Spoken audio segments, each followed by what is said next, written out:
नमस्कार साथियों, स्वागत है आपका आपके अपने ऑनलाइन इंस्टीट्यूट निषाद ज्ञान के यूट्यूब प्लेटफॉर्म पर। मैं नितिन उपाध्याय आपका स्वागत करता हूं। आज के इस सेशन में मैं आपके सामने अव्यय हिंदी को जब आप पढ़ेंगे, संज्ञा, सर्वनाम, विशेषण, क्रिया विशेषण, क्रिया को पढ़ते हुए जब आप आगे बढ़ेंगे तो एक चैप्टर आपको मिलेगा अव्यय। अव्यय एक चैप्टर नहीं, एक चैप्टर का एक पार्ट है। इंग्लिश में आपने पढ़ा होगा parts of speech. Parts of speech में जिस तरीके से पार्ट्स ऑफ स्पीच में हम नाउन, प्रोनाउन और वर्ब को पढ़ते हैं, उसी तरीके से हिंदी में जो है अव्यय को पढ़ना पड़ता है। ठीक है, सब कुछ सही है ना? तो उसी तरीके से आज हम जो है अव्यय को पढ़ेंगे। ठीक है, अब इसे पढ़ने से पहले मैं आपसे एक आग्रह करता हूं। देखिए, हिंदी का, रीजनिंग का, गणित का, मैथ का, आप उत्तर प्रदेश पुलिस की तैयारी कर रहे हैं, यूपीएसआई की तैयारी कर रहे हैं, या एसएससी की तैयारी कर रहे हैं, या बैंक की तैयारी कर रहे हैं, या रेलवे की तैयारी कर रहे हैं, जितने भी महत्वपूर्ण कंटेंट हमारे माध्यम से आप तक उपलब्ध कराया जा सकता है, मैं उपलब्ध कराने के लिए संकल्पित हूं। ठीक है, तो मेरा सपोर्ट करने के लिए आपको करना क्या है, आप वीडियो हमारा देखेंगे तो वीडियो के नीचे एक लाल कलर का बटन बना होगा जिसे कहते हैं सब्सक्राइब। उसे दबा करके आप सब्सक्राइब करिएगा, मेरा सपोर्ट उससे होगा। और अगर वीडियो आपके लिए थोड़ा सा भी लाभान्वित होते हैं आप उससे, तो वीडियो को लाइक करिएगा। ठीक है, तो सीधा सीधा मतलब क्या है, चैनल पर नए हैं चैनल को सब्सक्राइब करिएगा, वीडियो पसंद आता है तो वीडियो को लाइक करिएगा और अधिक से अधिक लोगों तक इसे शेयर करिएगा, जिससे लोगों को पता चले कि कुछ अलग तरीके से पढ़ाई की जाती है। ठीक है, कुछ देसी अंदाज में हम और आप जिस परिवेश से बिलोंग करते हैं, उस परिवेश का यदि कोई भी व्यक्ति आपको पढ़ाएगा तो आपको अच्छी तरीके से समझ में आएगा। ठीक है, तो अधिक देरी न करते हुए मैं आज शुरू करता हूं अव्यय।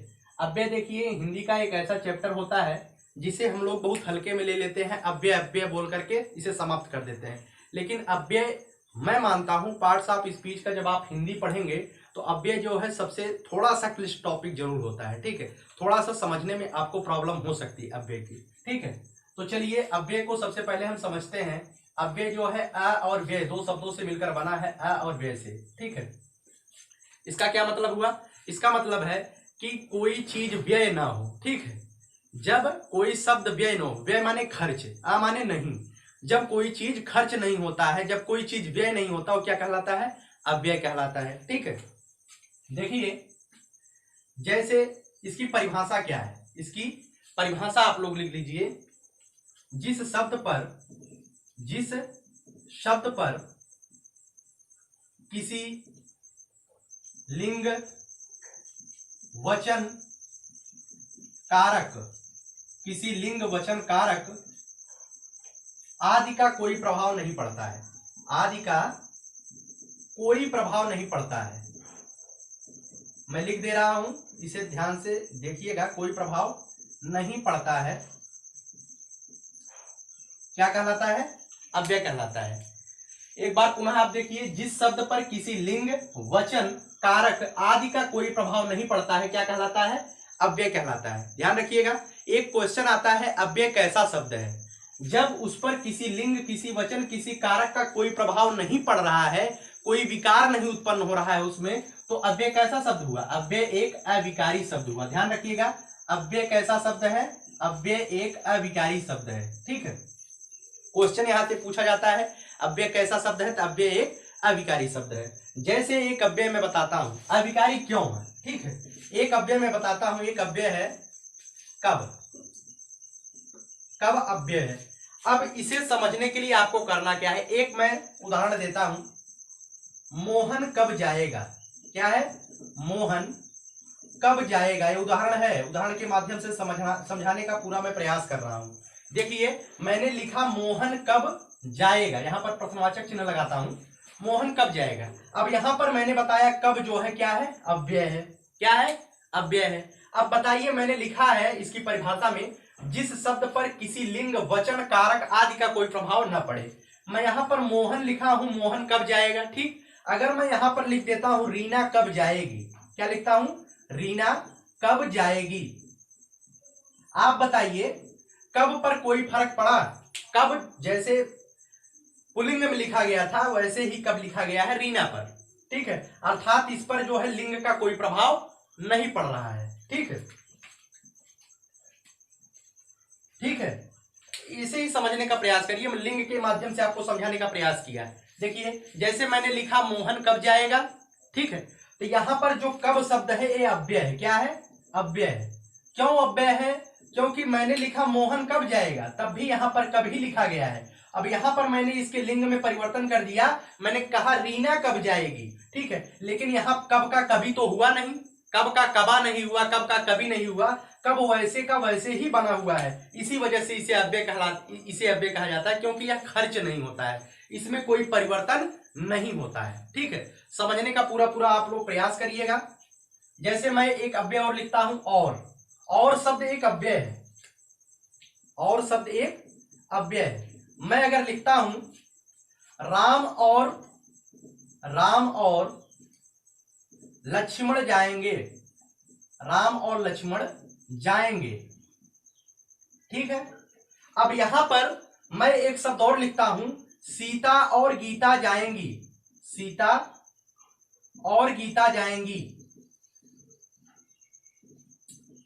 क्या हुआ? आप समझने का प्रयास करिएगा, थोड़ा सा क्लिष्ट है, लेकिन आप समझने का प्रयास करिएगा। इसके बाद जो है मेरे चैनल पर एक टेस्ट सीरीज आएगी, उस टेस्ट सीरीज को ज्वाइन करके अव्यय का आप टेस्ट दे लीजिएगा, पूरा चैप्टर आपका क्लियर हो जाएगा। ठीक है, जैसे मैंने लिखा राम और लक्ष्मण जाएंगे, यहां पर राम भी पुल्लिंग है और लक्ष्मण भी पुल्लिंग है।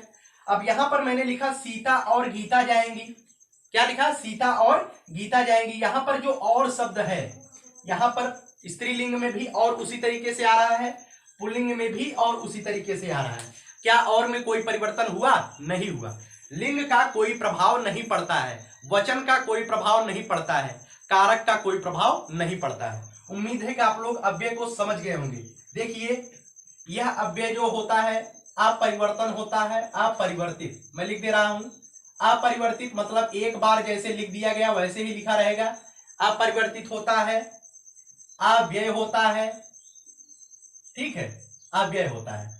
इस पर मतलब कि कोई प्रभाव नहीं पड़ता है। यह जो है अविकारी होता है। ध्यान रखिएगा, क्वेश्चन पूछा जाता है कि अव्यय कैसा होता है, अव्यय अविकारी होता है, क्योंकि मैंने अभी दो अव्यय आपको लेकर दिखाया। एक अव्यय लिया कब, एक अव्यय लिया और। देख, ठीक है, इस पर मैंने लिंग का प्रभाव डाला। पहले मैंने आपको बताया मोहन कब जाएगा, मोहन कब जाएगा, तो वहां पर कब का वैसे ही वैसा का वैसा बना रहा। फिर मैंने लिखा सीता कब जाएगी, कब में कोई प्रभाव नहीं पड़ा, इसी वजह से कब को कहा जाता है अव्यय है। ठीक है, तो लिंग वचन कारक का इस पर कोई प्रभाव नहीं पड़ता है, वही होता है अव्यय। जिस पर कोई प्रभाव न पड़े लिंग वचन कारक का, होता है अव्यय। उम्मीद है कि आपको समझ में आ गया होगा। ठीक है, अब थोड़ा सा आगे बढ़ते हैं, अव्यय को अव्यय के भेद के बारे में बात करते हैं। अव्यय कितने प्रकार के होते हैं? उम्मीद करता हूं आप इसे लिख चुके होंगे। ठीक है, उम्मीद करता हूं कि आप इसे लिख चुके होंगे। देखिए, अव्यय जो है मुख्य रूप से 4 प्रकार के होते हैं। कितने प्रकार के होते हैं? 4 प्रकार के होते हैं। क्वेश्चन यहां से पूछा जा सकता है कि अव्यय कितने प्रकार के होते हैं। तो अव्यय जो है 4 प्रकार के होते हैं। वो कौन कौन से होते हैं उसे देख लीजिए। एक होता है क्रिया विशेषण अव्यय। क्या होता है? क्रिया विशेषण अव्यय। यहां पर अव्यय लिख दे रहा हूं, क्रिया विशेषण अव्यय। दूसरा होता है, ठीक है, दूसरा होता है संबंध बोधक अव्यय, संबंध बोधक अव्यय। तीसरा होता है समुच्चय बोधक अव्यय, ठीक है, समुच्चय बोधक अव्यय होता है। और चौथा होता है विस्मयादि बोधक अव्यय। क्या होता है? विस्मयादि बोधक अव्यय। ठीक है, ये 4 प्रकार के होते हैं अव्यय। सीधे सीधे आपसे यही क्वेश्चन पूछा जा सकता है कि अव्यय कितने प्रकार के होते हैं, तो आप बताएंगे अव्यय जो है 4 प्रकार के होते हैं। कौन कौन से होते हैं? पहला होता है क्रिया विशेषण अव्यय, दूसरा होता है संबंध बोधक अव्यय, तीसरा होता है समुच्चय बोधक अव्यय, चौथा होता है विस्मयादि बोधक अव्यय। ठीक है, अब एक एक अव्यय के बारे में चर्चा आपके सामने करने की कोशिश करूंगा। क्रिया विशेषण अव्यय को समझाने की पूरा प्रयास करूंगा। क्रिया विशेषण अव्यय कितने प्रकार, क्रिया विशेषण अव्यय होता क्या है, ठीक है, तो समझने का प्रयास करिएगा। क्रिया विशेषण अव्यय, ठीक है, क्रिया विशेषण सबसे पहले आप बताइए क्रिया विशेषण किसे कहते हैं? जो शब्द क्रिया की विशेषता बताता है, जो शब्द क्या करता है? क्रिया की विशेषता बताता है, उसे कहते हैं क्रिया विशेषण अव्यय। ठीक है, तब क्रिया विशेषण अव्यय में देखिए, अव्यय क्रिया विशेषण अव्यय में जो शब्द क्रिया की विशेषता बताता है उसे क्रिया विशेषण कहते हैं। लेकिन अव्यय है मतलब वह शब्द जो अव्यय हो लेकिन क्रिया की विशेषता बताए, वो शब्द जो अव्यय हो लेकिन क्रिया की विशेषता बताए क्या कहलाता है? क्रिया विशेषण अव्यय कहलाता है। जैसे मैं वहां जाऊंगा, मैं वहां जाऊंगा, मैंने लिखा, वहां नहीं लिखते हैं, मैं इधर जाऊंगा, ठीक है, मैं इधर जाऊंगा, मैंने यही शब्द लिखा, मैं इधर जाऊंगा। अब बताइए यहां पर जो इधर शब्द आ रहा है, यहां पर जो इधर शब्द आ रहा है वह अव्यय है या नहीं है? अव्यय है, क्योंकि एक बार आप इसे समझने का प्रयास करिए। मैं कहूंगा मैं इधर जाऊंगा, एक बार मैंने लिख दिया, एक बार मैंने लिखा सीता इधर जाएगी, सीता इधर जाएगी, ठीक है। यहां पर मैं शब्द तो पुल्लिंग के लिए प्रयोग हुआ, मैं इधर जाऊंगा, कोई प्रभाव पड़ा इधर पर। यहां पर मैं सीता के लिए इधर शब्द प्रयोग किया, तो क्या यहां पर इधर में कोई प्रभाव पड़ा? नहीं पड़ा, अर्थात इधर शब्द जो है वो अव्यय है, ठीक है। लेकिन यहां पर जो जाऊंगा है, जाऊंगा क्रिया की विशेषता, मैं इधर जाऊंगा, मतलब यह जाना एक क्रिया है और इधर एक क्रिया की विशेषता बता रहा है। क्रिया की विशेषता बता रहा है कि नहीं बता रहा है? इसलिए यह क्रिया विशेषण अव्यय हुआ, ठीक है। यह कैसा अव्यय हुआ? क्रिया विशेषण अव्यय हुआ, ठीक है। अब देखिए क्रिया विशेषण अव्यय आप समझ गए होंगे। इधर हुआ, उधर, इधर उधर, कब, इधर उधर, ठीक है। मैं थोड़ा सा देख रहा हूं कि क्या क्या है। यहां है, वहां है, ये सभी कैसे अव्यय हैं? ये सभी जो है क्रिया विशेषण अव्यय की श्रेणी में आते हैं। क्या क्या है? इधर, उधर, यहां, वहां। जैसे मैं कहूंगा मैं वहां जाऊंगा, वहां जाऊंगा मतलब जाना है लेकिन वहां जाना है, क्रिया की विशेषता बता रहा है, अर्थात यहां पर क्या कैसा अव्यय हुआ? क्रिया विशेषण अव्यय हुआ, ठीक है। उसके बाद दूसरे अव्यय की बात करते हैं, ठीक है। इसमें कई प्रकार के अव्यय होते हैं, जैसे मैं आपको बताने की प्रयास करता हूं। इसमें देखिए कई प्रकार के अव्यय होते हैं। जैसे एक है क्रिया विशेषण अव्यय में होता है स्थानवाचक, ठीक है।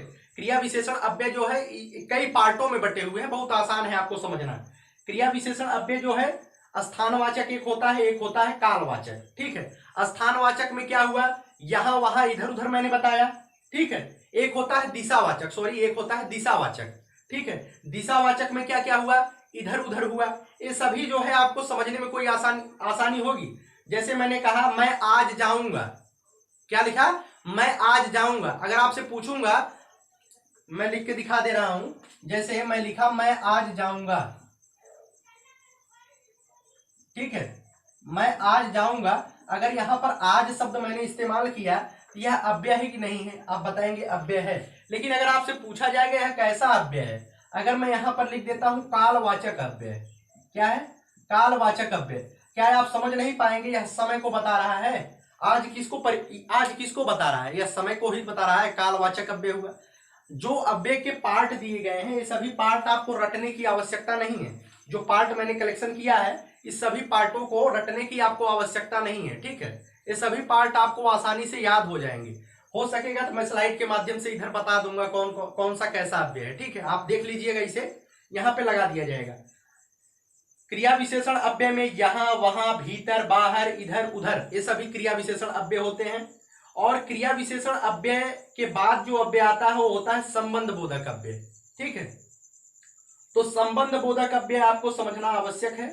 संबंध बोधक अव्यय समझिए, इसे मिटा रहा हूं, उम्मीद करता हूं क्रिया विशेषण अव्यय आपको समझ में आ गया होगा। एक है संबंध बोधक अव्यय, संबंध बोधक। इसमें आप समझिए जहां पर संबंध को दर्शाया जाता है, जहां पर संबंध बताया जाता है, ठीक है, जहां पर संबंध बताया जाता है उसे क्या कहता है? संबंध बोधक अव्यय कहा जाता है, ठीक है। जैसे मैं एक उदाहरण, संबंध बोधक अव्यय आप समझ गए होंगे, संबंध बोधक जहां पर संबंध बताया जाता है, ठीक है। तो जैसे मैं एक उदाहरण के माध्यम से आपको समझाने की कोशिश करता हूं, वह दिन भर काम करता है। एक उदाहरण है, वह दिन भर काम करता है। क्या है? वह दिन भर काम करता है। अब यहां पर जो भर शब्द आया है, दिन भर, ठीक है।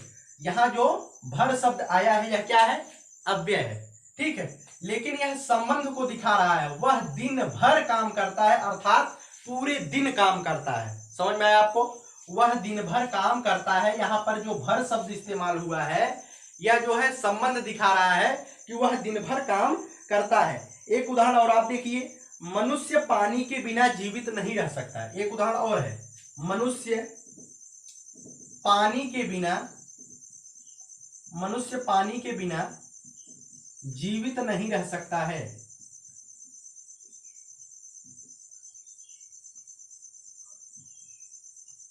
ठीक है। अब यहां पर देखिए, मनुष्य पानी के बिना जो शब्द आया है यह संबंध बता रहा है, मनुष्य पानी के बिना जीवित नहीं रह सकता है। समझ में आ गया आपको। जहां पर देखिए संबंध बोधक अव्यय जो रहेंगे वो हमेशा संज्ञा के बाद आएंगे, इसे ध्यान रखिएगा। संबंध बोधक अव्यय किसके बाद आएंगे, संज्ञा के बाद। संज्ञा के बाद आने वाला अव्यय जो संबंध दर्शाता है, संज्ञा के बाद आएगा, इसना ध्यान रखिएगा, संज्ञा के बाद आएगा। यहां पर देखिए संज्ञा, दिन एक संज्ञा है ना, संज्ञा के बाद आ रहा है भर। यहां पर पानी एक संज्ञा है, पानी के बाद आ रहा है बिना, ठीक है। यह संज्ञा के बाद आएगा और संबंध को दर्शाएगा, ठीक है। वह अव्यय होते हैं संबंध बोधक अव्यय। उम्मीद करूंगा आपको समझ में आ गया होगा, ठीक है। अब तीसरा है समुच्चय बोधक अव्यय। क्या है, समुच्चय बोधक अव्यय। तीसरा है समुच्चय बोधक अव्यय। अब समुच्चय बोधक अव्यय को पढ़ने से पहले आपको समुच्चय का मतलब जानना पड़ेगा। समुच्चय बोधक अव्यय में होता है समुच्चय, मतलब दो शब्दों को, दो वाक्यों को जोड़ना। ऐसा अव्यय जो दो वाक्यों को जोड़ता है, ऐसा अव्यय जो दो वाक्यों को जोड़ता है वो होता है समुच्चय बोधक अव्यय। एक उदाहरण के माध्यम से आप अच्छी तरीके से समझ जाएंगे। एक उदाहरण है सूरज निकला। उदाहरण है सूरज निकला और चिड़िया चहचहाने लगी,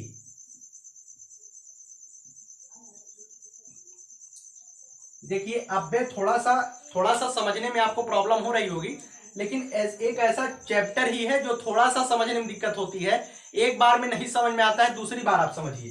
ये जो समुच्चय बोधक अव्यय है, ये समुच्चय मतलब समुच्चय, आप गणित में पढ़े होंगे समुच्चय, ठीक है। दो वाक्यों को जोड़ता है। और संबंध बोधक में क्या होता है, एक ही वाक्य में किसी शब्द से संबंध दिखाता है, वो संबंध बोधक होता है। और समुच्चय बोधक में क्या होता है, दो वाक्यों को जोड़ता है। जैसे एक वाक्य है सूरज निकला और एक वाक्य है चिड़िया चहचहाने लगी। यहाँ पर जो और शब्द इस्तेमाल हो रहा है, यह सूरज निकला और चिड़िया चहचहाने लगी, इसमें जो है समुच्चय दिखा रहा है और एक अव्यय है, इसे ध्यान रखिएगा। क्यों अव्यय है, क्योंकि इस पर किसी लिंग, किसी वचन, किसी कारक का कोई प्रभाव नहीं पड़ेगा। जैसे मैं कहता हूं सूरज निकला और चिड़िया चहचहाने लगी, मैं कहता हूं सीता और गीता जाएंगी, मैं कहता हूं राम और श्याम जाएंगे, और पर कोई प्रभाव पड़ रहा है, नहीं पड़ रहा है। जिस पर किसी लिंग, किसी वचन, किसी कारक का कोई प्रभाव नहीं पड़ता है वो शब्द कहलाते हैं अव्यय। और जो दो वाक्यों को जोड़ने के लिए जिस अव्यय का प्रयोग किया जाता है उसे कहा जाता है समुच्चय बोधक अव्यय, ठीक है।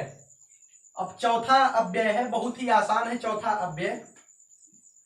अव्यय आसान है, इसे कहते हैं विस्मयादि बोधक अव्यय।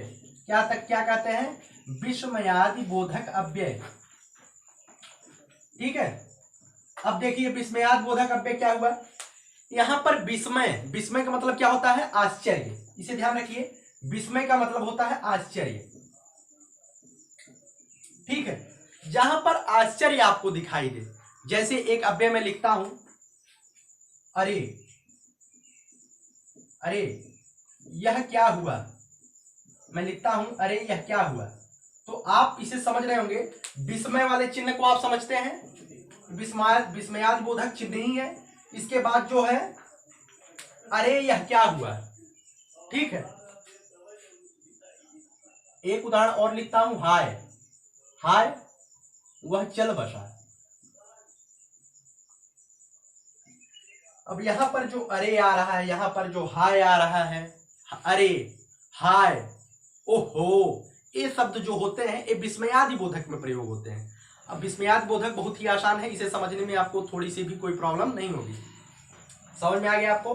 अरे यह क्या हुआ, अरे वह चल बसा, ओह यह क्या हो गया। ठीक है, तो ये सभी जो विस्मयादि बोधक शब्द होते हैं, अगर इसे जो है अव्यय के रूप में प्रयोग किया जाता है, ये होते हैं विस्मयादि बोधक अव्यय। ठीक है, तो चारों अव्यय किसे कहते हैं, अव्यय के प्रकार क्या होते हैं, मैंने समझाने का पूरा पूरा प्रयास किया है अव्यय। ठीक है, अगर आपको वीडियो पसंद आता है तो वीडियो को लाइक करिएगा, चैनल पर नए हैं चैनल को सब्सक्राइब करिएगा। हाँ, ये जो अव्यय है, अव्यय का एक चैप्टर, एक वीडियो आएगा जिसमें टेस्ट आपसे पूछा जाएगा। ठीक है, तो जितने भी क्वेश्चन अव्यय से बन सकते हैं मैं पूरा पूरा आपको देने की कोशिश करूंगा। बहुत बहुत धन्यवाद वीडियो को पूरा देखने के लिए। जय हिंद, जय भारत।